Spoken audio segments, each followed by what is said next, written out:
Dorfe a v meste Limbach Oberfrohna, to je v Sasku. Limbach Oberfrohna. Limbach Oberfrohna, jediné textilné mesto bývalej DDR, je dnes známe kvôli bizarnej autonehode. V januári 2009 mi zatelefonovala moja švagrina a povedala mi: počul si už novinky? Jedno auto sa u vás vletelo do strechy kostola. Myslela som si, že si robili srandu zo mňa. Také niečo sa nemôže stať. Na tomto mieste musel poriadne šlapnúť na plyn a potom preletieť ponad túto rampu. To ide trochu šikmo nahor. A to je asi ideálny uhol na to, aby to mohlo napáliť do kostola. Strecha je už samozrejme opravená, ale tam nad zástavou, ako začína strecha, tam sa to stalo. Bola to skutočne strašná nehoda, ale zároveň aj Boží zázrak. Pre mňa je to istý druh podobenstva, aj v súvislosti s Prokrist, ktorý robíme tento týždeň. Je veľa pochybujúcich ľudí, a keď potom prídu, žasnú nad tým, že to posolstvo má naozaj moc a je pravdivé. Aspoň si, ako bol Martin Luther a aj iní kazatelia, ktorí sa modlia za Nemecko. Každý deň, každý deň.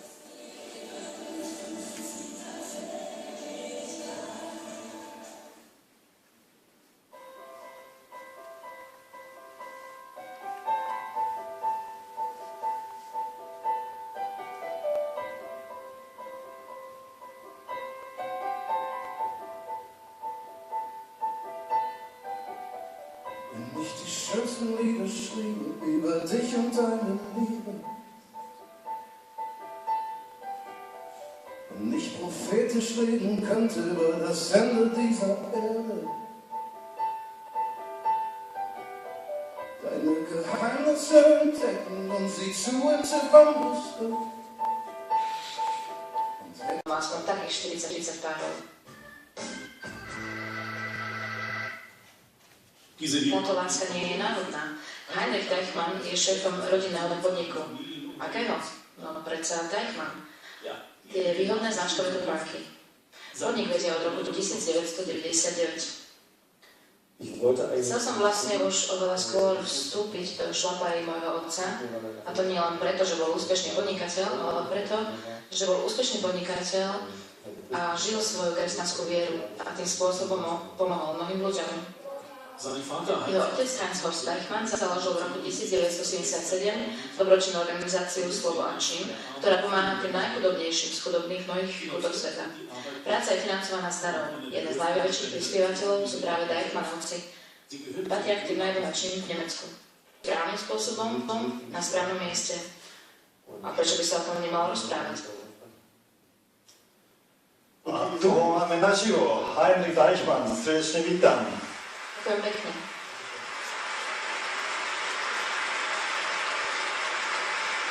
Myslím si, že je to úžasné. Dnes po obede, myslím, priletelo 5. lietadlo a hneď v Pokluse navštívil 3 pobočky, aby ich skontroloval a porozprával sa so zamestnancami. Vo veľkých koncernoch, kde sa často aj každé 2 roky mení manažér, to nie je až také bežné. Je toto tiež také Deichmannovo tajomstvo? U nás to tak funguje. My máme veľmi blízke vzťahy s našimi zamestnancami a keď prídem sem do Stuttgartu a mám ešte hodinu voľno, tak je to pre mňa samozrejme, že navštívim naše predajne, pozdravím našich zamestnancov a našťastie sa aj oni veľmi tešia, keď prídem a ja sa teším tiež. Je to Skutočným majiteľom, vlastníkom týchto darov je Boh. A tiež veríme, že sa nás raz Boh spýta, ako sme naložili s týmto majetkom pre Božie kráľovstvo a pre ľudí na tejto zemi. A preto skutočne veríme, že s peniazmi musíme konať dobro. Sme o tom presvedčení. To sa tiež nepatrí. 2 tabuzárové. A tretie, ktoré je ešte nebezpečnejším, je ja som fara. A to každý vie. Ten peniazom nerozumie. Už som veľmi rád, že Heinrich Deichmann pred chvíľou tak jasne rozprával. To stálo za všetky prachy. Vlastne on by mal sem prísť a rozprávať. Heinrich, poď sem a ostatné povedz ty. Ľudia aspoň vedia, že ty tomu rozumieš. Mňa sa pýtajú, prečo rozprávaš o veciach, ktorým nerozumieš. Na to môžem jasne odpovedať. Dosť dlho o tom som rozmýšľal, jednoducho, lebo Ježiš o tom veľa hovorí, o peniazoch, až sa tomu divíme. Dnes večer vlastne nechcem s vami nič iné, snáď mi vystačí čas, keď už človek odpadol, potom má tendenciu, kým dokážem stáť, tak neprestanem hovoriť. Teraz sa boja tí, čo majú dočinenia s technikou a prenosom, že dnes večer všetko zneužijem, lebo si myslím, že toto je moja posledná príležitosť. Ale predsa dnes vám chcem vám čítať najmä z Biblie, lebo tá ma fascinuje. Inak by som nemal tú aroganciu, také sebavedomie, aby som zneužíval váš čas, aby som vás obťažoval svojimi múdrosťami. Keď má človek viac ako 70 rokov, tak už niečo prekonal. To však nestačí, aby problémy ľudí pochopil a zvládol. To nepovažujem za dostatočný dôvod. Ale mám hlbokú dôveru, že Boh hovoril a že to zdokumentoval v Biblii. Preto čítam Bibliu s fascináciou, napätím, ktoré vo mňa z roka na rok stúpa. A čo ma na tom zvlášť chytá je, že Biblia je až bolestne akutná. A preto aj chápem, prečo ju niektorí nečítajú. Lebo keď ju čítajú, tak vidia, že vstupuje do všedného dňa a to bolí.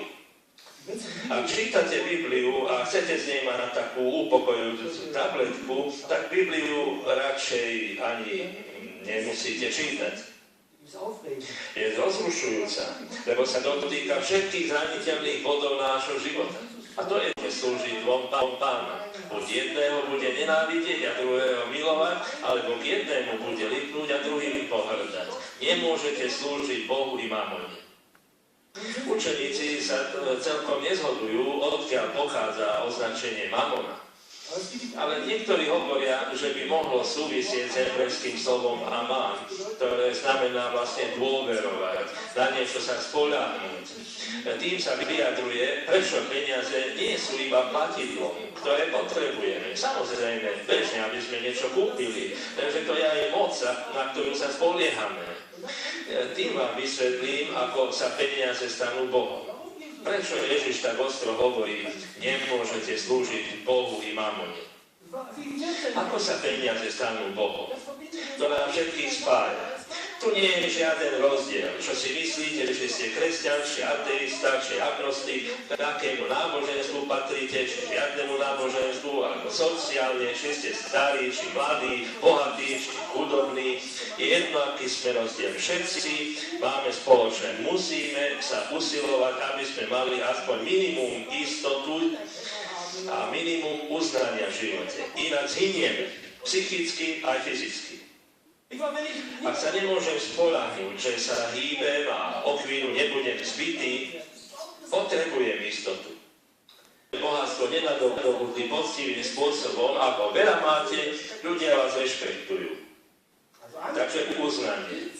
Tieto dve veci potrebujeme všetci. Ktokoľvek ste, nemôžete žiť bez hľadania istoty a uznania. A to je dôvod, prečo majú peniaze taký vplyv. Možno ste sa divili, prečo sme spojili peniaze a vieru. Viera znamená to, na čo sa v konečnom dôsledku vo svojom živote spoľahne. Čo je tým základom, ktorý unesie? Predaj všetko, čo máš, rozdaj chudobným a budeš mať poklad v nebi. Potom príď a nasleduj ma.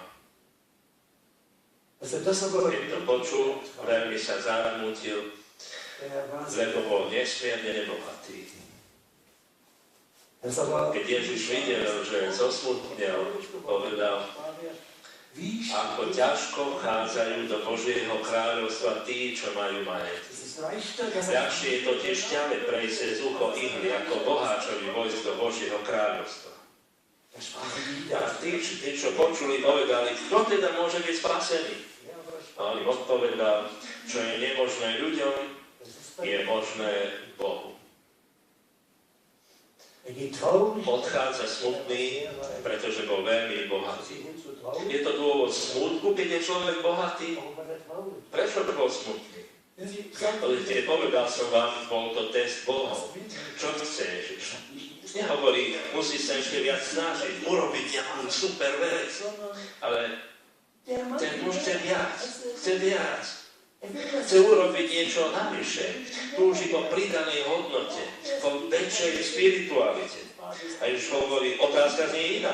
Netúž po väčšom naplnení, po vylepšení dekorácie, obsahu tvojej životnej stavby. Ide tu o základ stavby. Čo je tvojim základom? Na čom staviaš? To je otázka. Na čom staviaš? Urobme test. Rozdaj svoj majetok a príď a nasleduje ma. Úplne odovzdaj sa mne, tom živý a večný Boh prichádza k ľuďom ako človek. To je Ježiš. Príď a nasleduj ma. Však život, tomu hovorí, si blázon do modly. Zožerie ťa, ale nedá ti život. Poď a nasleduj ma. Američania sú zaujímavý národ. Vytlačili dolárové bankovky, na ktorých je napísané vyznanie viery. Na 1 dolárovke, 20 dolárovke, veríme Boha. Keď som premýšľal nad tým, čo tým chcú povedať. Je to otvorené priznanie sa k tomu, že toto je náš Boh, že peniaze sú našim Bohom, alebo je to pokus o varovanie. Daj pozor, je tu pokušenie. Naozaj by sa to mohlo stať tvojim Bohom. Veríme Boha a nie peniaze. To je šialené, že? Ale presne o to ide. A potom odchádza ako bohatý, morálne bohatý, nábožne bohatý, intelektuálne bohatý, lebo kto kladie otázky, je vždy intelektuálne bohatým človekom, odchádza smutne ako smutná postava. Prečo? Pretože si nedal pomôcť. Pozrite, ak chcete byť spojení so živým Bohom skrze Ježiša, ak chcete mať kontakt so Stvoriteľom, ak chcete, aby stvoriteľská moc a láska Božia padli do vášho života, modla musí prejsť. Žije to revolúcia. Ja som behal za tebou až dodnes, do tejto haly, dodnes, do tohto večera, kde sedíte pred vašim televízorom a na prenosovom mieste, alebo inde, v Európe, medzi Poľskom a Srbskom a Francúzskom. On bežal za vami a otvára náruč a hovorí, poď, chcel by som, aby si mal pevný základ pre svoj život, aby sme na ňom mohli vybudovať životný dom, naplnený. Nakoniec sa ku tomu musím vrátiť. Ako je to s tým byť bohatý v Bohu? Ako môžeme byť bohatí v Bohu? Čo je to? Smrťou tu všetko necháme. Potom nemáme nič, čo sme vlastnili, čo sme milovali a si cenili. Čo je to bohatstvo? Čo obstojí pred Bohom? Lásku, čo nám Boh do nášho života daruje, nám ani smrť nemôže vziať. V Ježišovi sa Boh spája s nami. A tento osobný vzťah, toto spojenie s Bohom, Stvoriteľom, nemôže zničiť ani smrť. Nič nás nemôže odlúčiť od lásky Božej, ktorá je v Kristovi Ježišovi, našom Pánovi, hovorí Pavol. Ani smrť, ani život, ani prítomnosť, ani budúcnosť, výška, ani hĺbka, nič, to vydrží. A túto lásku príjim.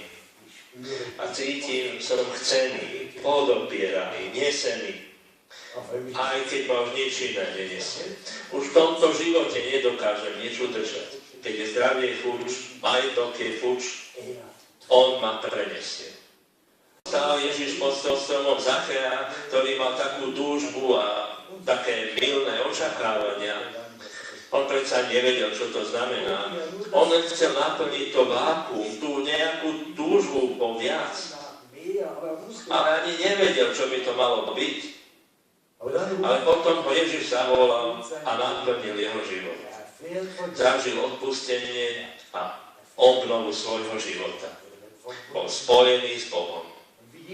Ako Ježiš zavolal toho muža z toho stromu, tak by som vás chcel pozvať z istých tribún a vás poprosiť, keď sa tu objaví ten svetelný kríž. O chvíľu zbor zaspieva tú pozývacú pieseň. Ježiš, ku tebe môžem prísť taký, aký som. Tak vás prosím, aby ste to pozvanie prijali stáli a prišli. Das ist unser Platz. Postavte sa a ja idem sem dole na naše miesto. A to platí aj pre prenosové miesta.